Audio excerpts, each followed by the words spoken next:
Welcome everybody to another webinar in techUK's Gaming Tech series, which I launched in January, and I've just been so delighted with how it's all going. And I think this is such a cool and important area for techUK to be covering, and I'm so glad that now it seems that we're looking at esports, and I'd love to use this webinar as a bit of a scoping exercise for techUK to say, well, what should we be doing in this space? And with that in mind, we have a really fantastic panel of diverse and interesting and expert speakers to guide us through the topic of the future of esports and crucially the tech that enables and underpins that. This webinar is part of techUK's Unleashing Innovation Campaign Week. Every day has been themed around a different technology or group of technologies. We've had quantum, semiconductors, AI and compute, and today is gaming and immersive technology. Tomorrow is robotics and automation. So there's an awful lot of content that our member companies and wider innovation stakeholders are contributing in the form of blogs, vlogs, and events as well. And all of that can be found on our innovation hub, and I'll put the link in the chat to that right now. So do check that out. Also today, our latest episode of the Meet the Innovators series has gone live, and that saw me travel to SharkMob slash Tencent to find out a bit more about what they're doing on enabling the innovation ecosystem within the UK, and I'll put the link in the chat to that in a minute. So without further ado, let's jump right in.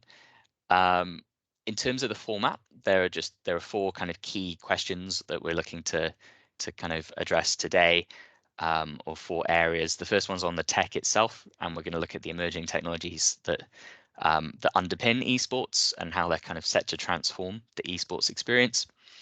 Then we're going to look at the wider implications. So how might this affect sectors beyond sports? So beyond tech, so entertainment or sports. And also touch upon Web3, which is an area that techUK will be doing more on in the coming months. Then we'll look at the UK, as we always do at techUK. Is the UK well positioned to establish and maintain global leadership in esports? It's a big question, and we'll try and unpack it in 10 to 15 minutes. And then finally, I want to leave us with thinking about the action that we can take, and techUK will certainly kind of take that on board and look to inform our future activity through the answers to this question: what more can UK industry and government do to maximise the opportunity of esports, and how can businesses in other sectors take advantage and contribute to the UK's esports scene? So there's an awful lot there. As I said, I'll try and save some time for Q&A at the end. Brilliant. So I'd like to just quickly go around our speakers, and in just 20 to 30 seconds each, it would be good to understand who you are, your background, if someone hasn't maybe read your bio on the event page, and why you're here today, essentially, to talk about esports and the tech that underpins it. So maybe India, I'll start with you, if that's okay. Ooh, first one up, okay. So I'm India, or Alanis, I go by online. I've been competing in Rocket League specifically for the last maybe like 5 years. So I come from more of a competitive esports player background. I'm also heavily involved in sort of the education side of it, being a student that is going to university and was given a scholarship for esports as well. So I'd say my background is pretty much actually playing the games. Usually the audience companies are trying to reach out to, and more of an education side of it, being a student myself. And mainly here just to talk about what more companies can do, government can do as well to sort of uplift the industry and that sort of thing. So yeah. Brilliant, thanks, India. And also probably worth mentioning that you won the Commonwealth Games, which is no small thing. Yeah.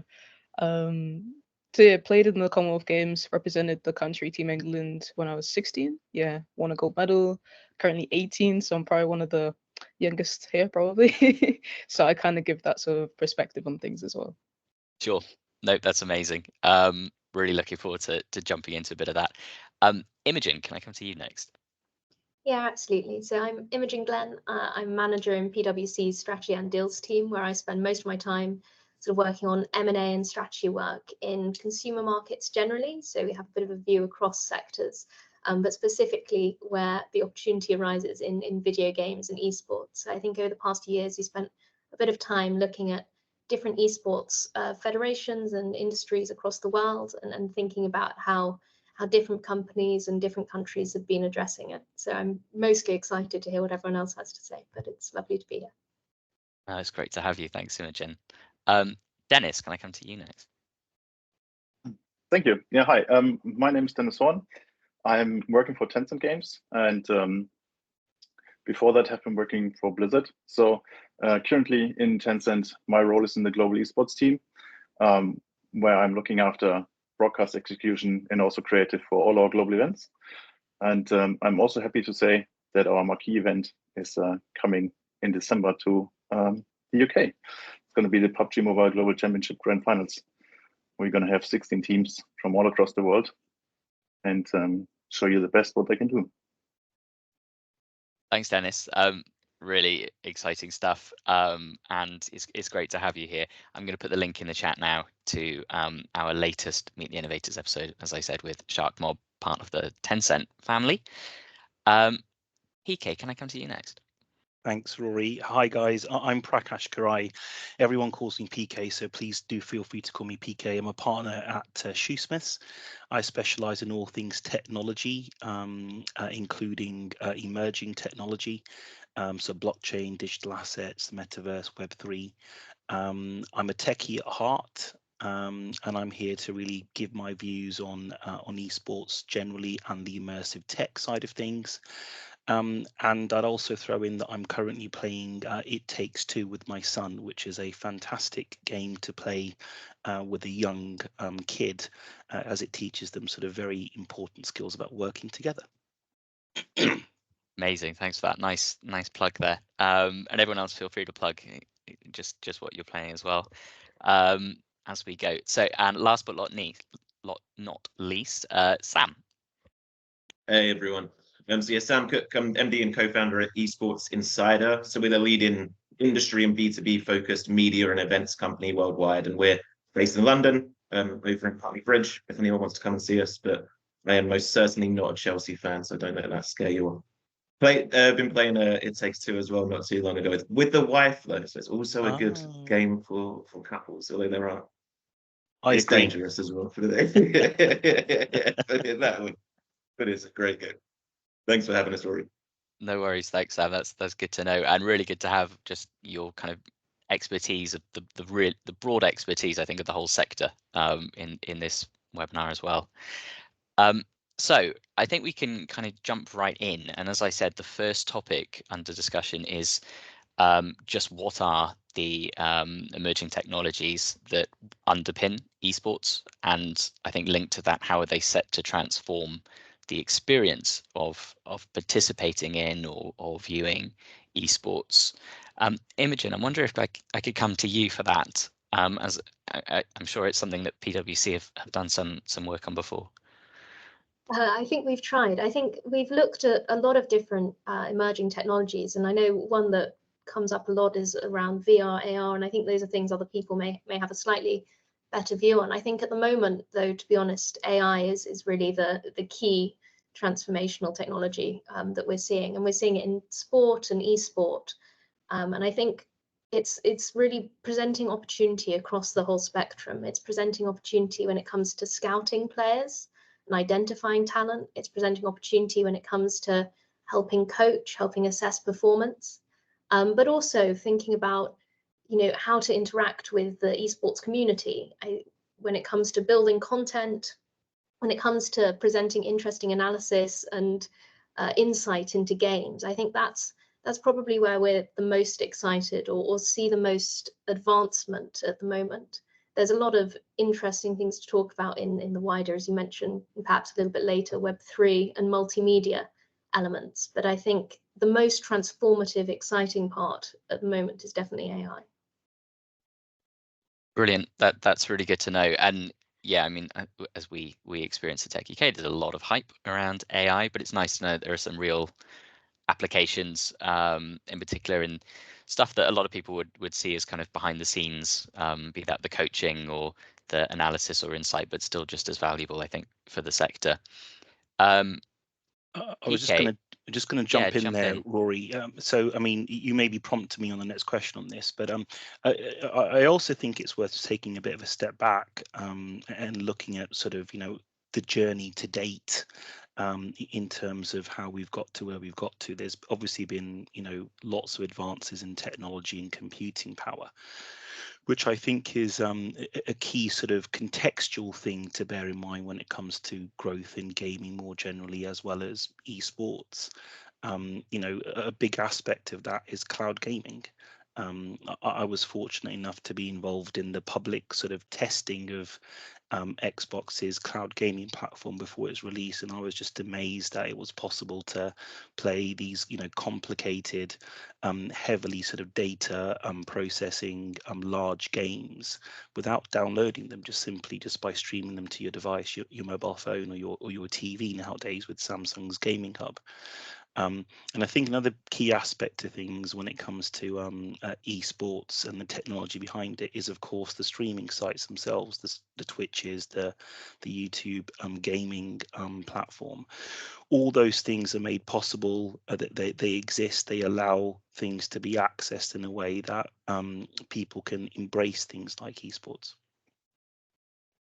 Sure. Yeah. No, I mean, we have quite a large cloud program at techUK, and there's an awful lot on gaming that we could be doing, and in fact, in the coming months, we will be exploring the future of cloud gaming, precisely because it's potentially transformative, I think, and we're already seeing some of those impacts, particularly in esports, but in gaming more widely as well.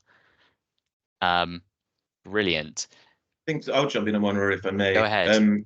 On that, Imogen touched on the scouting point, which I'd fully agree with, and I think there's a heck of a lot more that can be done and can be developed there. There's a tool called Skybox, which has been around for a few years now, originally developed by a guy called Anders Bloom, who's somewhat legendary in Counter-Strike.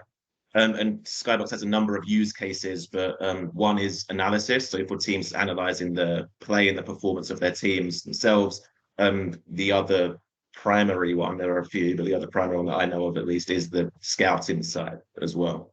It's a really cool tool. And I think there's not a huge amount out there that's super similar. And I think in terms of tools being developed as the scouting side, that there will be a lot more delivered and a lot more work around. I think with a more of a UK hat on, there was a very recent story, because I think it was Imogen again that mentioned VR. VR was mentioned at some point. I think VR esports has yet to really, certainly yet to take off in a big way. And I think there's still a long road ahead. Our market is Skybox, but I'll put it in the chat after. And on the VR side, I think there's a lot more that can be. There's a lot more that is being done in VR gaming, full stop, right? And in turn, in competitive gaming, i.e., esports, there's some really cool options out there, like Eva, which I'm pretty sure is a French company originally, but has different franchises around the world now. EVA, they're doing really well, and that's becoming more and more popular. But again, more focused on the UK. GOL signed a deal very recently with a company called Active Reality, and that's with a view to focus on active esports, right? And what they'll be doing, and they've been trialing it in one of the better leisure centres. I think it was down south, but forgive me, I can't remember where. But they'll be rolling that out somewhat nationwide and looking to bring VR esports, if you want to call it that, like competitive VR gaming, right, into these better leisure centres, which is great. So I think personally, of course, I would say this, but I still think esports gets somewhat of a bad press, generally speaking, in terms of it not encouraging healthy lifestyles and blah, blah, blah, which we could go down that rabbit hole and discuss for a long, long time. And I'll certainly fight the case for esports. But I think there's no arguing that, active esports, which is the general name coined for this type of stuff, is a really good thing, right? And that deal, that GOL deal with Active Reality, was announced, I think, like last week or something. And I'm quite excited about that one for yeah, if we want to call it VR esports in the UK. Thanks, Sam. Sam. So Go Sam, ahead. it's an interesting point you've made there, and it's one I've sort of had to think about quite a bit. Just sort of throwing something out there. Do you think, you know, the metaverse or metaverses and the progress that is made on that front has an impact on esports, or is it the other way around? Is esports more informing, you know, how the metaverse perhaps might develop? Just picking up on your VR point. Yeah, of course. I mean, I guess it's chicken leg to some degree, but like the term metaverse, right? Like these metaverses have existed in gaming for a long time in different iterations, I guess let's call it. But the leading metaverses very arguably are Fortnite, Roblox, are these games, right? These major video games which people are spending time in to play the games, to engage with friends, etc., and more brands. That was it. I'm not a Fortnite fan myself, but I think Billie Eilish did something in Fortnite a couple of weeks ago to announce a new album or something like that. Obviously, that's speaking about gaming more broadly, right? Which in turn informs the esports side. But yeah, I think there's still a heck of a long way to go in VR esports more specifically in terms of just the user experience, right? And like people, I know a lot of people that have tried it maybe a couple of years ago and maybe tried one that wasn't so great, and now they're kind of put off entirely. But there have been some major developments in the last few years, and I think it's inevitable that it will be a big part of the future of gaming and in turn the future of esports. But yeah, it feels like this active reality one that I think allow access, in short, right, to more people, and yeah, allow people to try it for themselves and inform their own opinions.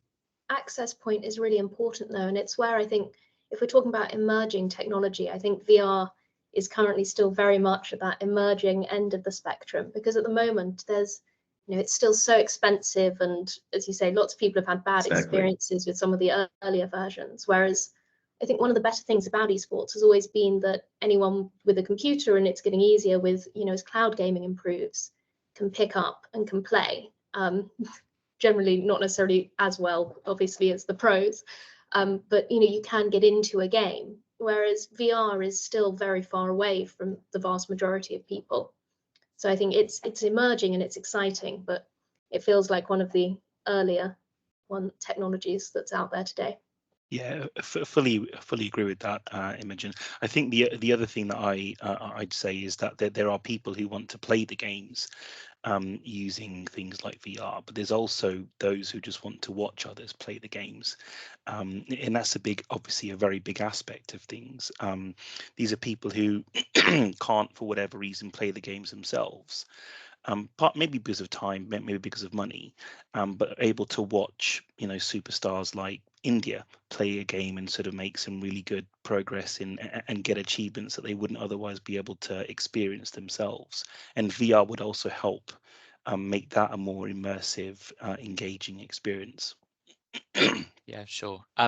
This is all so interesting, and I'd like to continue on this section. We do have to move on in a minute. I just want to bring India in to ask about.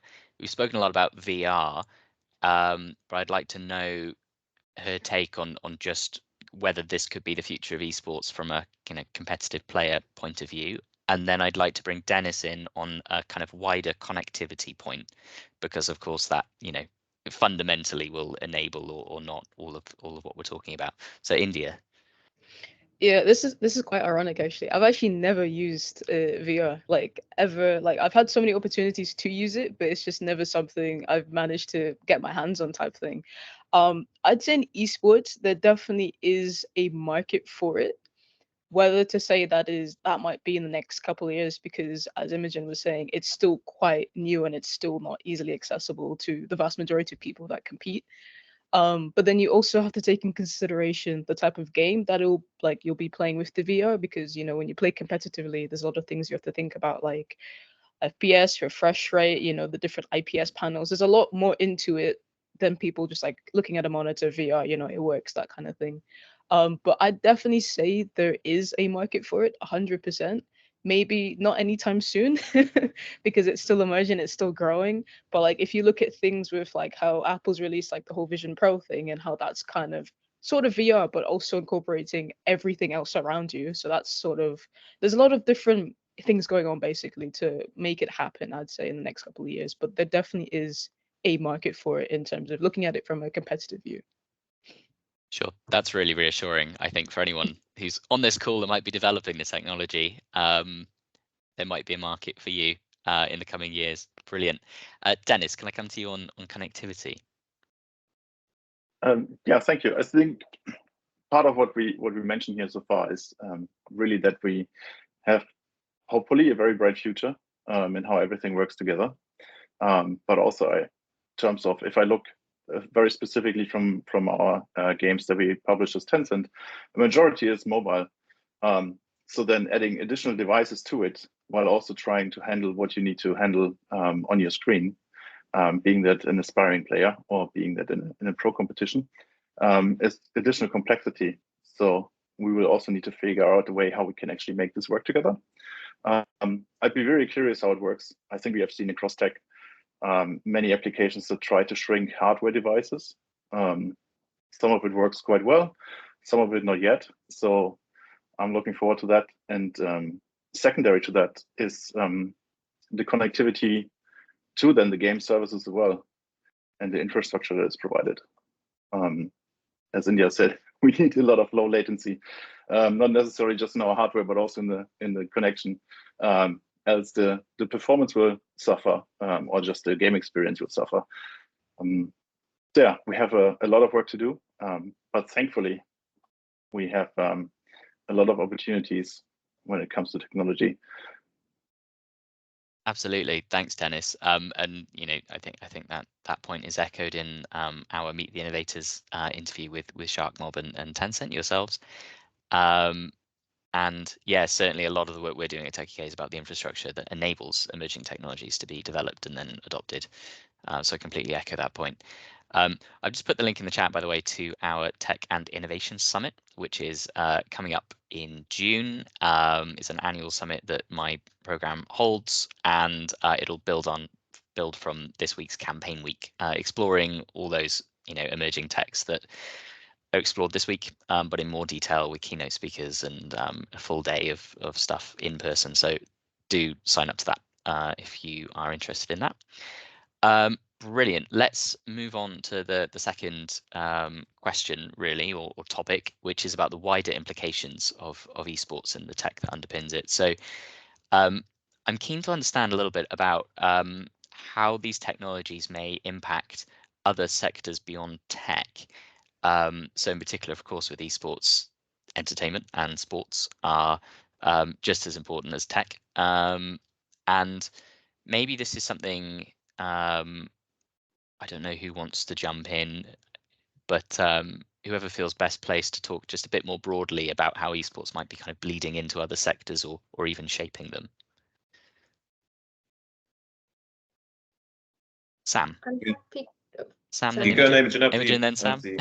Well, I was going to say, I sort of have a slightly different perspective, so I'd be interested to hear what everyone else thinks, because when we look at esports, I think often what we see is that it's slightly less developed than quite a lot of other sectors. I think more often than not, we see sport bleeding into esports, and we see video game technology advancements feeding some of the developments in esports. I think, hence I'm interested to hear if other people have different views, but I think we see it slightly more the other way. It's esports is taking learnings from other industries a lot of the time and putting them to a new purpose, and that's very exciting, but I'm not sure I've personally experienced much where we're taking from esports at the moment. I think it's still developing a little bit more of the foundation. That's very interesting. Sam, would you agree with that? Oh yeah, I agree. But esports as a sector has a very long way to go, I think, to be sure, in terms of professionalization, in terms of like full development, right? Like it's still a niche within video games. I think there's been a lot of talk in like fairly recent times of like esports winter and esports teams going bust or losing money and such. And we can again go down this rabbit hole for a long time, and please stop me whenever needed. But I think esports in a way around the 2017, 2018 period in particular kind of blew up, and then COVID helped that even more so, right? Because there wasn't much football on, there wasn't much anything else on, and so viewership increased significantly.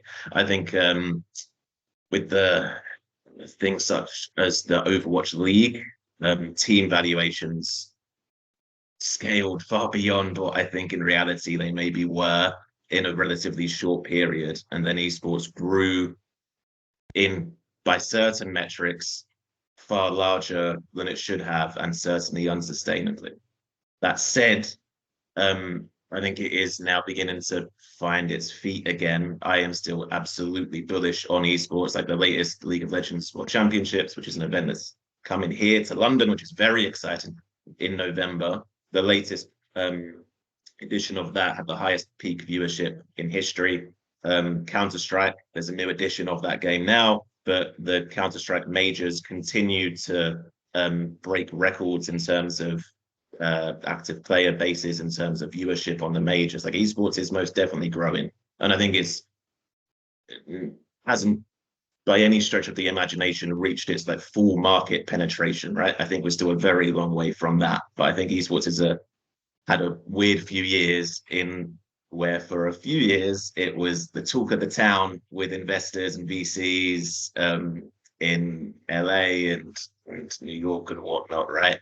And the projections that were sold to them maybe were a little bit overblown, I think, if we're being fair. But as I say, I'm still super bullish on the space. Like the Esports World Cup, which is happening in Riyadh, will have a $60 million prize pool, right? There is a lot of money and a lot of investment and a lot of resources being poured into the sector from Saudi, from the Middle East more broadly. And as I say, I think teams are beginning to find their feet again a bit more. So it's an industry which had an interesting few years, put it that way. And in turn, in terms of learnings, I think esports most certainly can and should learn from other sectors. But I do think some in the space have tried to force through the narrative that esports needs to copy paste what sports has done or what certain sports has done. And esports isn't the sports industry, right? I'm not saying esports aren't sports, all of that. I think it's absolutely a top esports player has put as much time, energy, and effort into their craft as any football player, basketball player, etc., and should be treated and respected in the same vein. But esports are very different to sports by their very nature, and so we shouldn't just look to copy everything sports has done. Right? Like the Overwatch League, for instance, was a major bid to go deep into that city-based teams model, and it didn't really work. And I don't think it needs to work, right? Like the likes of our teams that are here, Fnatic, XL, now Giant X, Guild, and others are based here, yes, but they're international teams. So I think there's most definitely learnings in terms of like company structure, in terms of certainly there's a lot that esports can learn from sports teams in terms of player development and player welfare and such. But there are also definitely learnings the other way around. Like I think a lot of the esports teams' social accounts for example, are a hell of a lot more interesting than most football clubs. And I think whilst their pools of fans are smaller, I think some of the best esports teams and creative agencies and such are as good or better than the vast majority of football clubs, whose often social media accounts are, and I say this as a massive Charlton Athletic fan, right? Boring as hell. So I think there are learnings both ways. Thanks, Sam. That's really interesting, and other people have told me as such. I mean, if you look deeply enough, that there are pockets of esports that are really leading the way across all of these sectors, and the question is, will these scale, and if so, how and when? India, I wonder if you had a take on esports versus entertainment versus sports, and is tech kind of helping to blur the boundaries a bit between them? I'd say, judging by what Simon Imogen said, I agree, especially in terms of how esports kind of took off 2017-18. COVID hit, and then like obviously it grew massively, and then we got out of COVID, and then all of a sudden it was like, okay, well now all these leagues and companies need to like sort of downscale and downsize a little bit because, like Sam said, people like the projections they were given were too high. I also agree with the social media sort of aspect of things. I feel like social media within esports is a very big thing. Even personal branding of players is a very big compared to, obviously, football players are more well known. They may not need the personal branding, but it's still something that's beneficial to the club, the companies, teams, any sort of like that aspect. Another thing I'd like to add though is education. I feel like going back to the first point where we said about emerging tech and stuff like that, there's a big market for esports and education to coincide with each other. Just in general, adding a more engaging, I say, way to learning. For example, I'm the youngest here. Like my upbringing, like school is a lot different to you guys. I've had a lot more opportunities with like tech and esports. And like I remember one of my like we had a time when we had a racing sim come in to sort of teach us about dangers with like drunk driving. So they associated a racing sim with like a bunch of different other things to sort of teach us about like under the influence driving and stuff like that, that like awareness, I'd say, pretty much. So I feel like there's a massive gap in the market for education and esports to coincide, even like opportunities, like I said, with scholarships and that kind of thing, to show people that, hey, you don't need to go necessarily the hardcore STEM academic route or the sports route. There's esports route, which could lead into working in the industry for like marketing, product development, that kind of thing as well. So I'd say those two have big potential, education and esports and that whole thing. Sure, that's really interesting to hear, and a lot of, I think, what the direction I'll probably take techUK's work on gaming and esports, if it were to be expanded, is just connecting it to many other parts of the tech sector that could really benefit from the learnings, and I think the different kind of cultural approach and ethos as well that gamers and people in the esports community seem to have, that other sectors could really benefit from.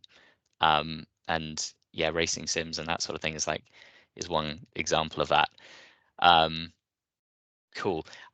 I'm gonna quickly move on to the third section, and this is about the UK, and if the UK is well positioned to establish and maintain global leadership in esports. It's a big question, and maybe I'll go to Imogen first for a kind of broad take on the question. I could give you a very high level view, which is that I think the UK is well positioned, but I think at the moment we're not in pole position. I think there are a lot of markets which are investing a bit more, doing a little bit more. I think we often look at Denmark and South Korea as leading lights in terms of slightly more developed player pathways, club development pathways, countries that are more supportive of the whole ecosystem. But as Sam mentioned, obviously the Middle East is trying to grow this the most aggressively, perhaps.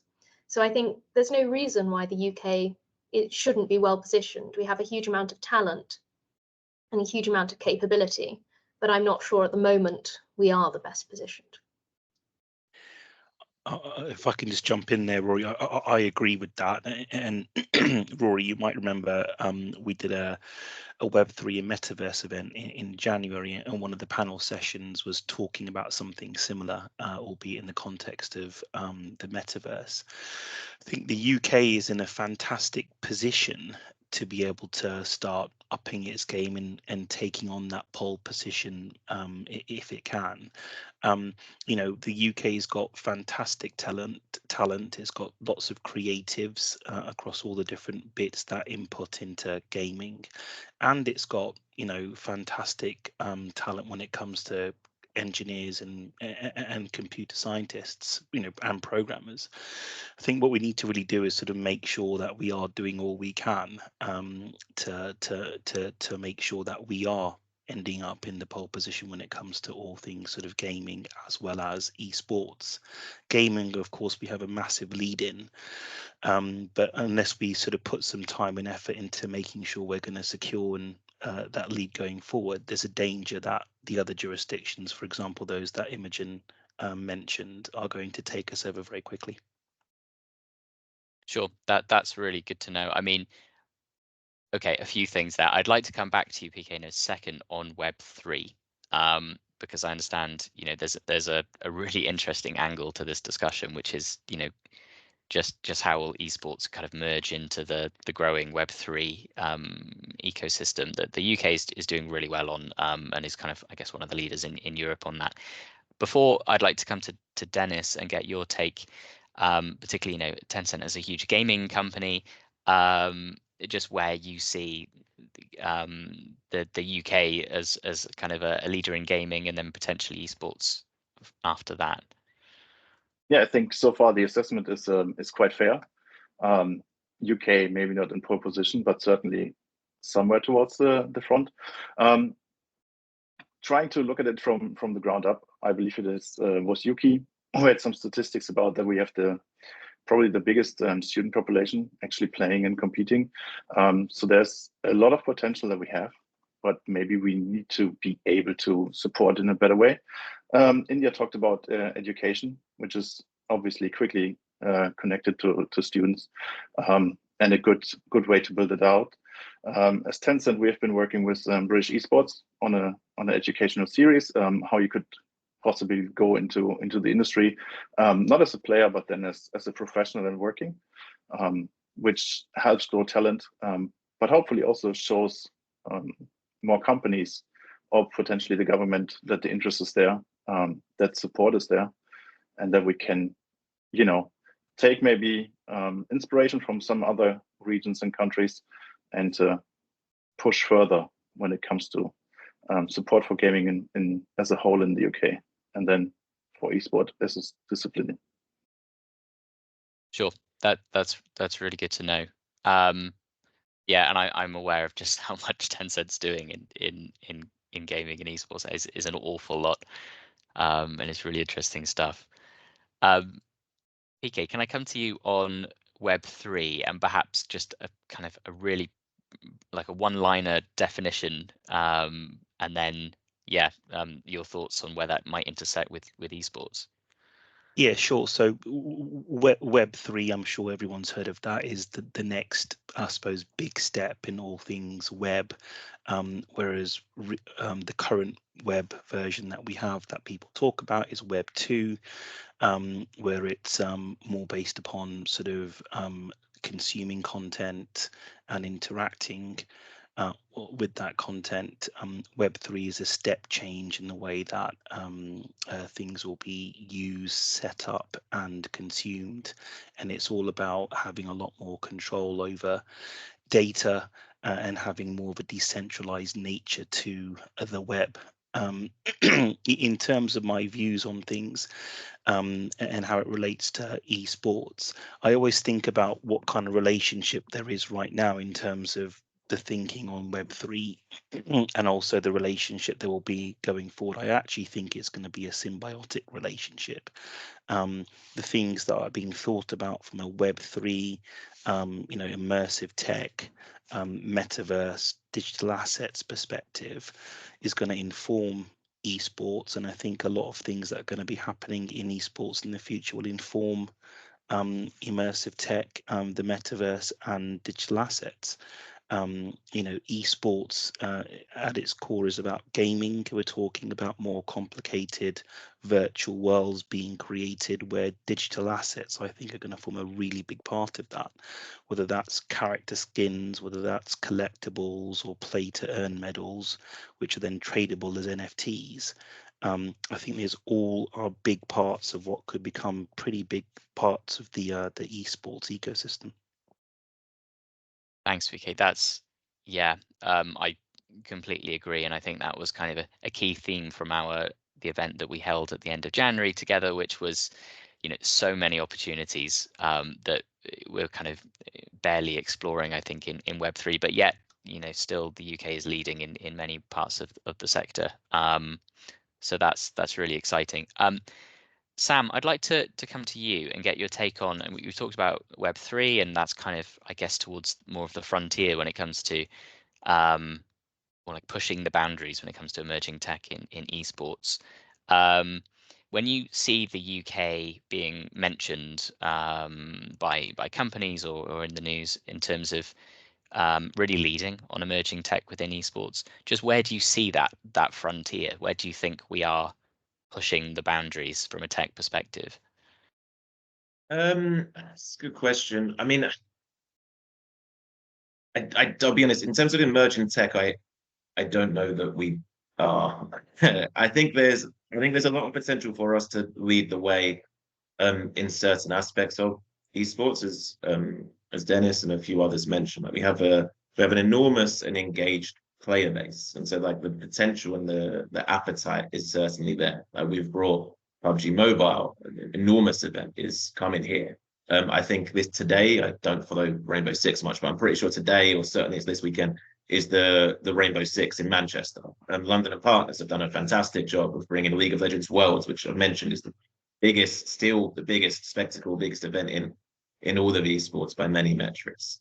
The last Prem, the big CS event is here in June. It's a Halo event. There's so many big events coming to the UK, and clearly they're coming back. That's the main thing. Like Riot Games had MSI and League of Legends, now Worlds is going to be it.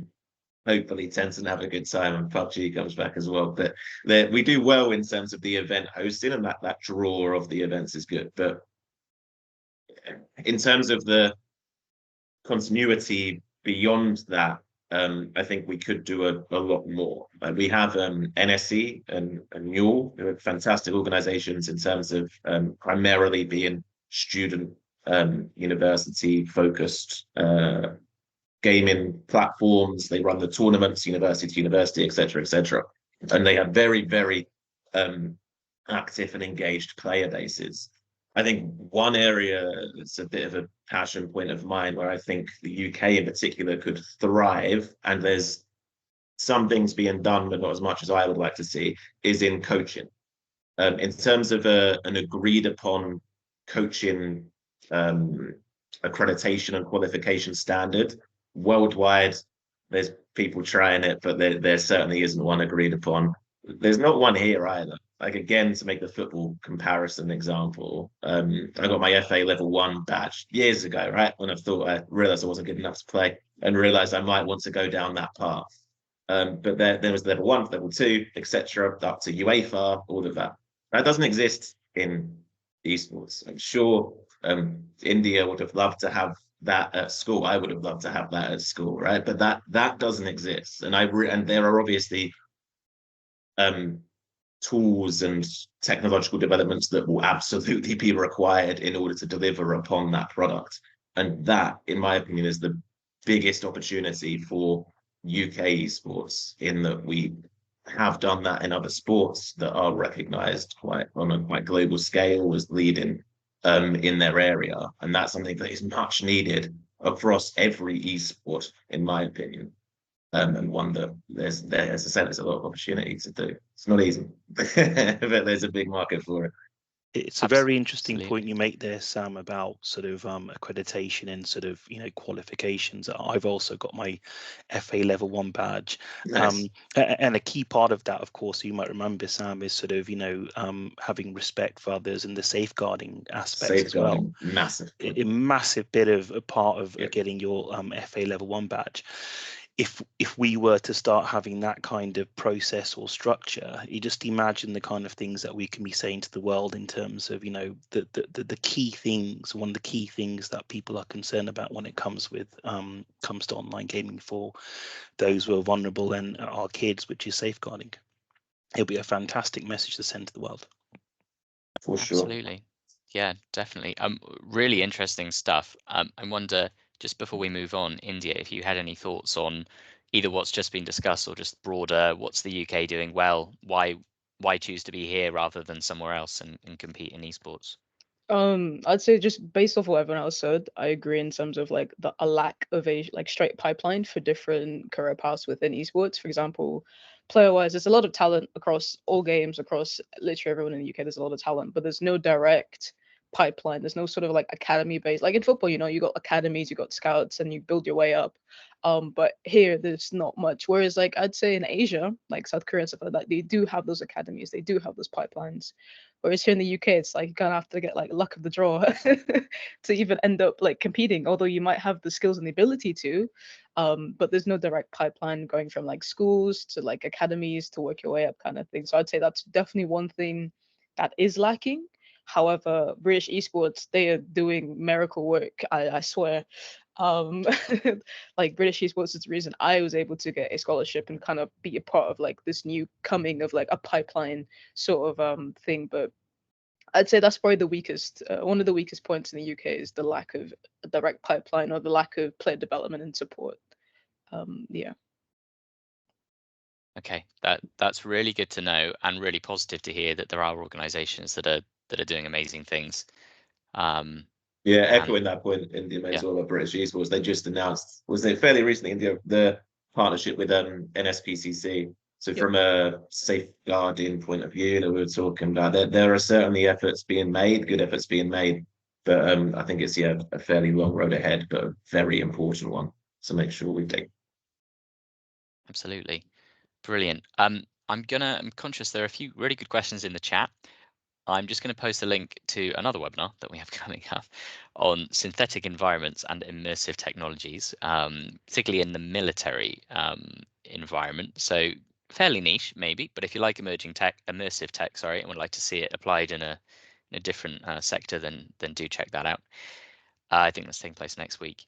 So I'd like to quickly move on to the final pillar of this discussion and integrate a few questions from the chat as we go and try and save enough time at the end for a bit of a Q&A. So this is on what more can UK industry and government do to maximise the opportunities in esports? Dennis, I wonder if I could bring you in to kick us off. Yeah, thank you, Roy. Part of it is probably having a long-term approach. Like on government perspective, how would you want to support the whole industry and the sector moving forward? It was mentioned already in the Middle East, there's a lot of investment right now into esports and gaming. Something we can probably look at and see if we want to replicate in terms of just making these commitments. And for industry in general, I think it's probably also on us as gaming companies or gaming sector to show non-gaming companies what we can do and how we can partner with them. Maybe to bring in an example we did as Tencent in PUBG Mobile, driving around in a vehicle is a must almost, but it allows for interesting partnerships. For example, we had a collaboration with Bentley not too long ago, Aston Martin as before. So obviously it brings some new eyeballs to them as well, to their brands, and overall brings good opportunities if we think of how can we find new ways to collaborate. Everyone will be aware from traditional media how advertising works, but there's an opportunity in gaming as well that we can help amplify messages and also bring the industry conversation to new areas. Thanks, Dennis.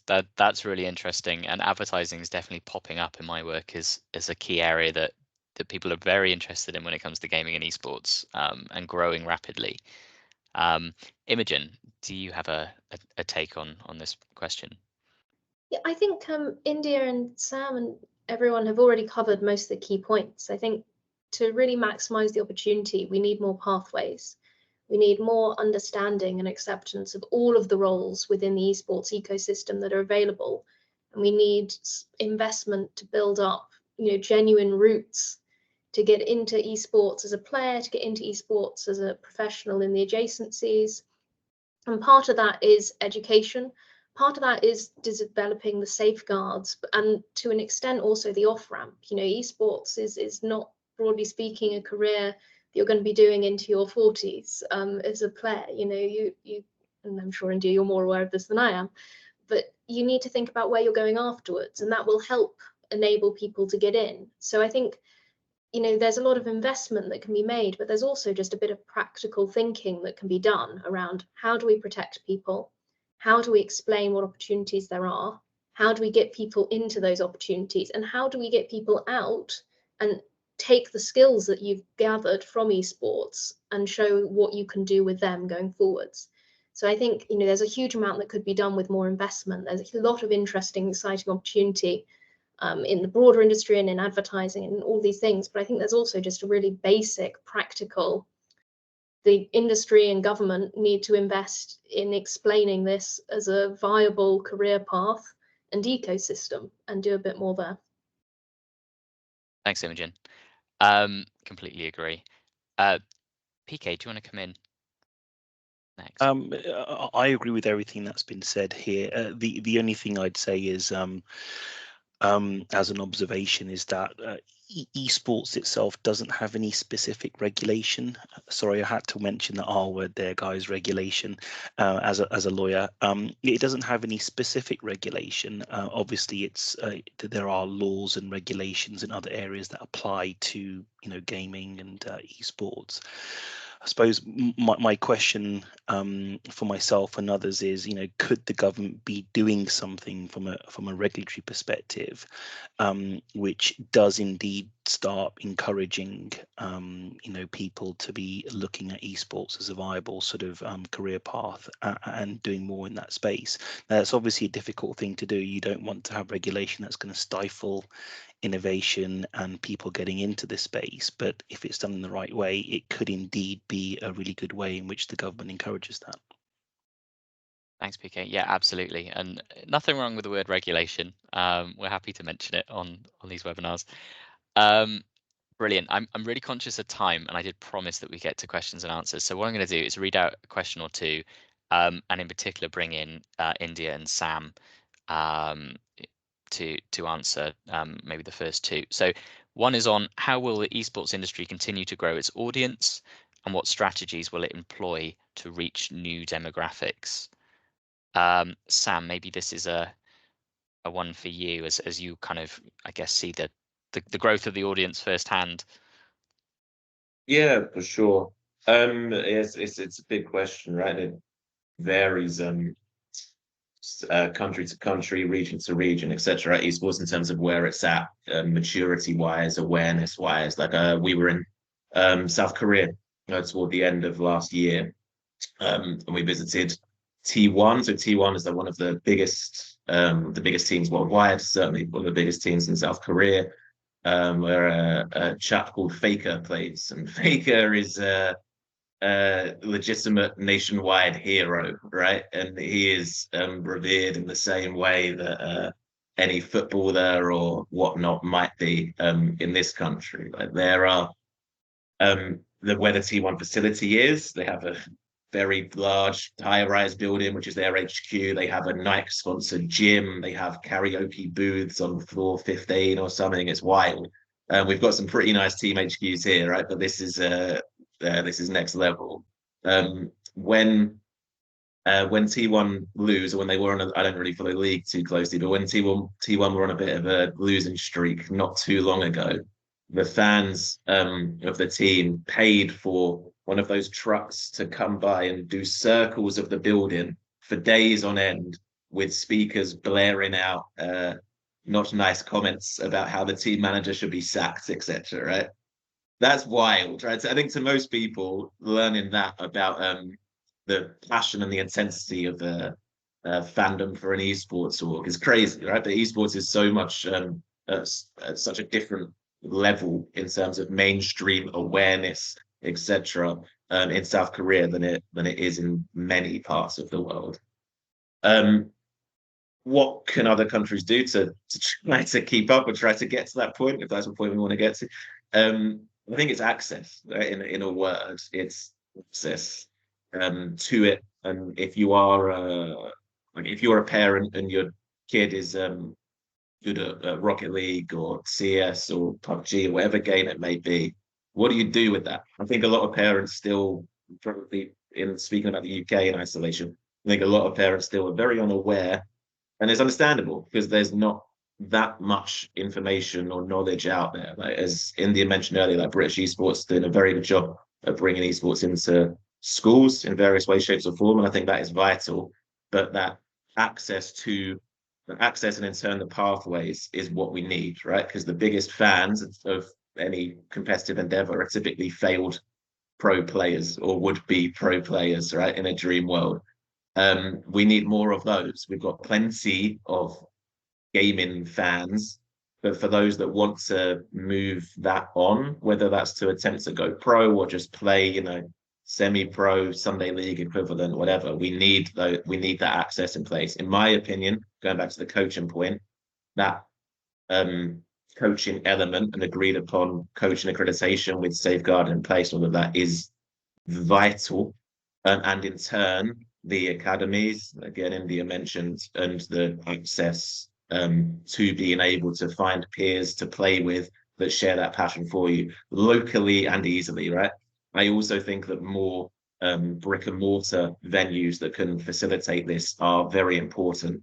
Obviously, they're not cheap, which is why I think it needs to start within education, so schools, colleges, and that is happening. Don't get me wrong, but I think we need to accelerate that, and we need government support and such for that, for sure. Like British Esports fairly recently opened their National Performance Centre, the first one in Sunderland.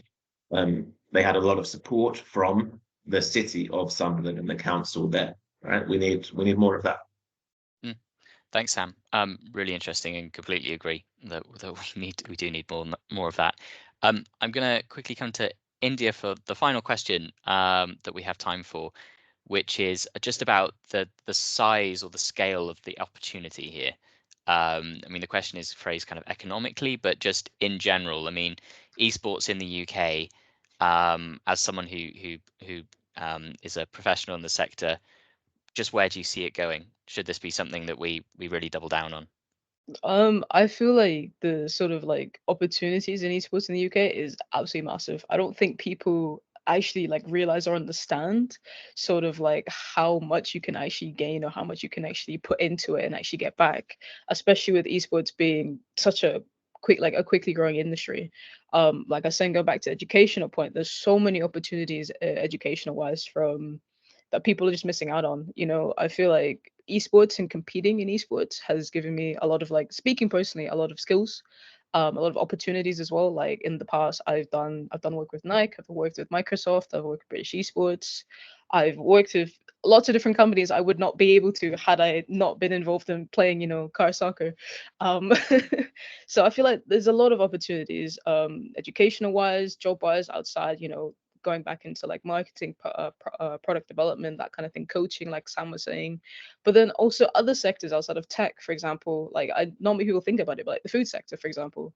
Right now in esports, everyone's so fixated on these caffeinated energy drinks and that kind of stuff. Whereas if you got more nutritionalists involved, you could make sort of more products that are geared towards players or people in the industry, but focus more on like minerals, so like vitamins and that kind of thing. I know Razer, they've had this Respawn chewing gum that's got vitamin B5 in it, or some B6 or B5 in it. But I feel like even in the food sector, that whole thing is a new market as well. A lot of top tier teams like Team Liquid, for example, they've got in-house nutritionists and chefs and cooks at their HQs for the players, to provide actual good meals and diets and that kind of thing as well. Same thing in the psychologist part of it. I worked Team Endpoint. When I was on Team Endpoint, I had access to a sports psych, basically, because people overlook the mental aspect of esports a lot, whereas that's like the number one priority when you're competing in esports is you need to have the support, like mentally, like you just need that support, or else it could end very badly. So I feel like there's a lot of different aspects and sectors that people are missing out on, educational, tech, foods. Like there's so much that you can apply to esports, that I feel like if people have got the right ideas and, have got the funding to execute it, that's where the government and other companies come in. It could truly be something like amazing, especially in the UK with so much talent and potential.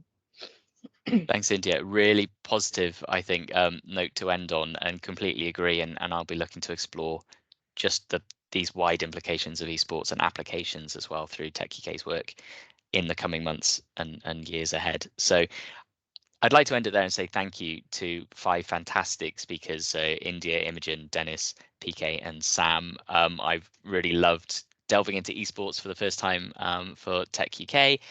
I posted the link in the chat to our campaign week, which is running all this week. Do check it out. There's loads of interesting stuff from some really cool companies, Tencent included, for our latest Meet the Innovators episode, on gaming and immersive tech, but also loads of other emerging technology. So check them all out at the link. Thanks again for joining, everyone, and hope you all have a great day. Thanks all. Thanks, everybody. Thank you. Thank you very much. Thanks, everyone.